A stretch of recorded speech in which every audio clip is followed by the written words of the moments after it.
Hi guys, ఒక విషయం, కంచం కాడ, మంచం కాడ, డాక్టర్ కాడ సిగ్గుపడద్దు.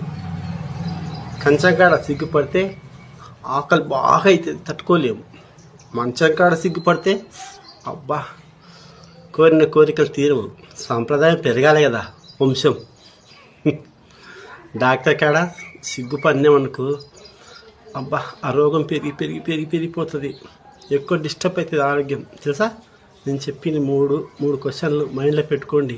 కంచం కాడ సిగ్గుపడితే ఆకలి అవుతుంది, మంచం కాడ సిగ్గుపడితే కోరికలు తీరవు, పిల్లలు పుట్టరు. సిగ్గుపడకూడదు. డాక్టర్ కాడ కూడా సిగ్గుపడకూడదు. క్లియర్ చెప్పేయాలి. మస్తు చదివిన డాక్టర్లు ఉండరు, ఓపెన్గా చెప్పేయాలి. మన రోగం టక్ తగ్గుతుంది. మన మంచం కాడ సిగ్గుపడితే పడదు, పిల్లలు టక్కులు పడతారు. టక్కులు సిగ్గుపడితే పడతారు కాదు.